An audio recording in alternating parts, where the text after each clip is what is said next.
Bonjour à toutes et à tous et bienvenue au journal féministe et antiraciste FEMA. Les titres de ce journal. La Saint-Nicolas en Belgique. La tradition du père Fouettard fait toujours polémique. L'origine de cette pratique sera développée dans cette édition. En Hollande, un match de football interrompu suite à des insultes à caractère raciste, Ahmad Mendes Moreira a été victime d'insultes racistes durant une confrontation de la division 2 hollandaise. Aux États-Unis, dans un tweet, la star de télé-réalité Kim Kardashian donne son avis sur la tradition de Zwarte Piet. Nous finirons ce journal par le portrait de la semaine. À la une de cette édition, la Saint-Nicolas. La Saint-Nicolas est une fête traditionnelle européenne généralement célébrée le 6 décembre. Selon la légende, Saint-Nicolas était réputé pour sa bonté extraordinaire et pour avoir ressuscité 3 enfants qui avaient été tués par un boucher. Il était traditionnellement accompagné d'un ange et d'un croque-mitaine vêtu de noir, la couleur symbolisant l'enfer et les ténèbres. Au fil du temps, ce personnage a été transformé en serviteur noir, symbole de statut social et de richesse, et objet de propagande coloniale. Celui-ci reprend des stéréotypes racistes, à savoir qu'il est violent, bête, mais rigolo. De nos jours, ce sont généralement des hommes à la couleur de peau blanche, qui se griment le visage en noir à l'approche de la fête du 6 décembre pour représenter le compagnon de Saint-Nicolas. Cette pratique raciste et dénigrante vient du théâtre américain et s'appelle le blackface. Elle a pour but d'exhiber et de caricaturer les personnes de type africain afin d'amuser la population blanche. Cette méthode très souvent banalisée se retrouve au centre de toutes les polémiques. Nous sommes donc partis à la rencontre de Bruxellois afin de leur demander ce qu'ils pensent de cette pratique au micro de Wina et de Pacha. Alors, monsieur, selon vous, qu'est-ce que le blackface? Putain, bonne question. Je ne sais pas. Vous savez pas, ça ne vous dit rien du tout quand je vous dis blackface? Que dalle, non. Ok, alors le blackface, c'est le fait qu'une personne non noire se grime le visage en noir. Qu'est-ce que vous en pensez? Bah, ça dépend pourquoi, pour quelle occasion, pour si c'est festif, que c'est carnaval, ça va. Et puis bon, en soi. Selon vous, si c'est pour une raison festive, c'est tout à fait acceptable. Si c'est pour revendiquer autre chose, c'est pas pareil. Ouais. Okay. Le blackface, c'est le temps. Il y avait un temps à l'époque où les blancs se déguisaient en black pour se moquer des blacks en fait. Okay. Donc dans les théâtres et tout. Okay. Et pourquoi est-ce que vous dites dans le temps? C'est plus le cas aujourd'hui? En fait, c'est le cas aujourd'hui. Avec Saint-Nicolas et Père Fêtard. Ouais.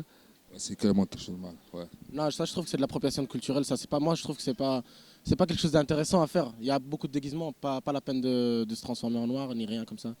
Même pour les samouraïs, tu vois, ils se mettent en chinois. Ça c'est con, mais bon. Le blackface, c'est quand tu mets de la peinture noire sur le visage pour représenter une personne de couleur alors que c'est pas nécessaire. Quand on se déguise en Beyoncé, on met de la peinture alors que c'est pas nécessaire du tout.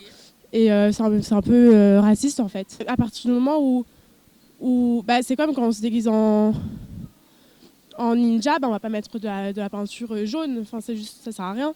Du coup, oui, pour moi, c'est raciste. Nous passons maintenant aux nouvelles sportives. Dimanche 17 novembre, au cours d'un match de football de la division 2 hollandaise, Ahmad Mendes Moreira a été victime d'insultes à caractère raciste. Les supporters locaux ont décidé d'entamer des cris de singe. L'arbitre central a donc pris une décision radicale et a interrompu le match à la 28e minute. Moreira a quitté le terrain et durant son temps de pause, il a pu se consoler avec ses coéquipiers et reprendre ses esprits. Lorsque le match a repris, le joueur de foot a marqué un but avec toute sa détermination et son ambition. Il a célébré ce point en se couvrant les oreilles en direction des supporters de Den Bosch. Mais que signifiait ce geste? Seul lui le sait. Malheureusement, c'est loin d'être la première fois que le racisme est au cœur d'une polémique dans le monde sportif. La Fédération royale néerlandaise de football a déclaré « Il n'y a pas de place pour le racisme dans le football. Cela va à l'encontre de ce que nous voulons avec le sport. C'est pourquoi nous prenons des mesures énergiques contre le racisme. » Une enquête approfondie est ouverte pour déterminer les auteurs des faits et pour leur imputer une sanction exemplaire. Direction les États-Unis. De plus en plus de personnalités publiques prennent position sur les débats de société et Kim Kardashian est l'une d'entre elles.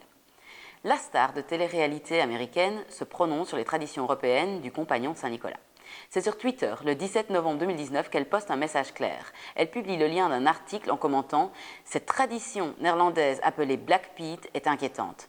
L'article en question dénonce le racisme néerlandais en pleine expansion alors que beaucoup refusent encore de voir la tradition du père Fouettard comme étant raciste. L'arrivée de Zwarte Piet est désormais accompagnée de manifestations contre cette tradition. Avant de se quitter, comme dans chaque édition du journal FEMA, un point culture. En premier lieu, le festival Africa is in the Future s'est tenu du 27 au 30 novembre au cinéma Nova, à la Bellone et au Point Culture de Bruxelles. Cet événement proposait 4 jours de performances, de projections, de concerts, de rencontres et de divers ateliers. Tout cela dans le but de revisiter l'histoire racontée par l'Occident et de restituer la vision des damnés. La 4e édition proposait une programmation interdisciplinaire qui portait un regard nouveau et décomplexé sur l'Afrique et ses diasporas.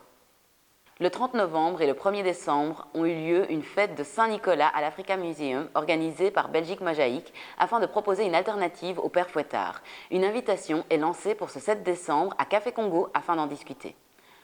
Enfin, une formation pour développer son empowerment et son leadership féminin se déroulait ces 4 et 5 décembre 2019.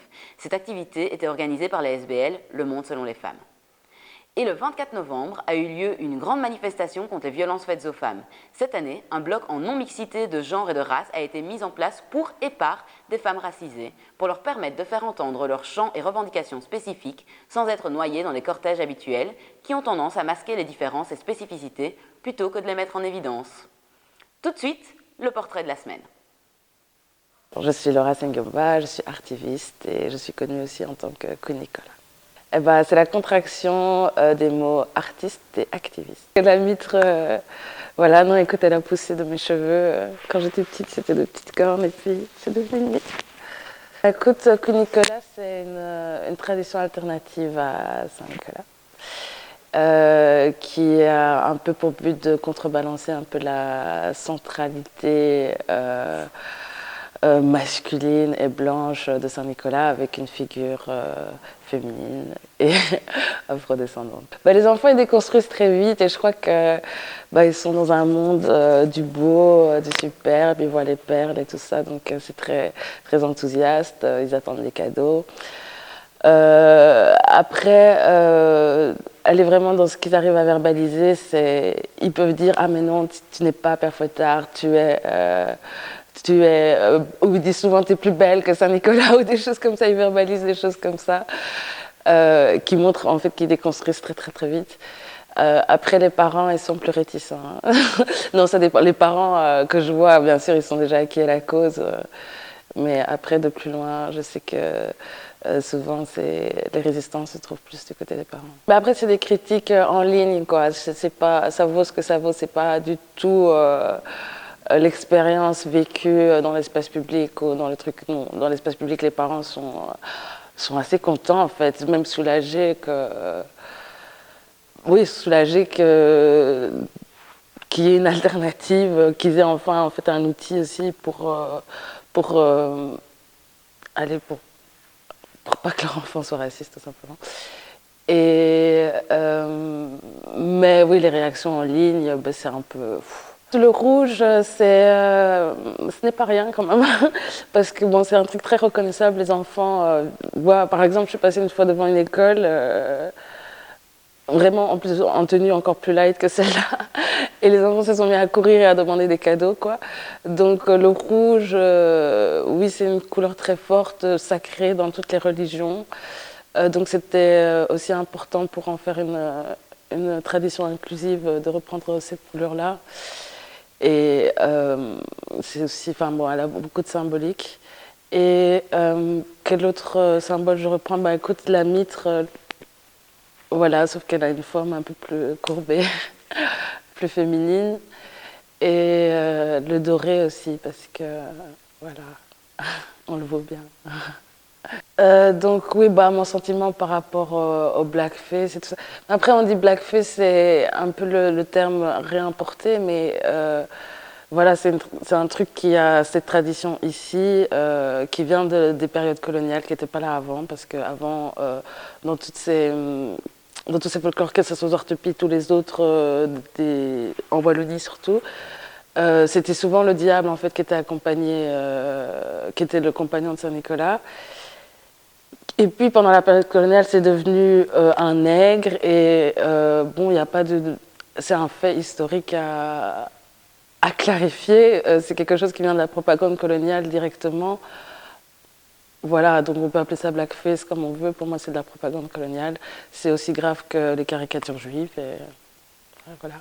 Nicolas, elle est apparue, comme j'ai dit, c'est une hybridation de la tradition. Toutes les traditions se voyagent et se créolisent. C'est en essence ce qu'est une tradition. Et Nicolas, elle est apparue parce qu'il y avait beaucoup d'icônes féminines noires qui commençaient à arriver dans le paysage belge et francophone, on va dire.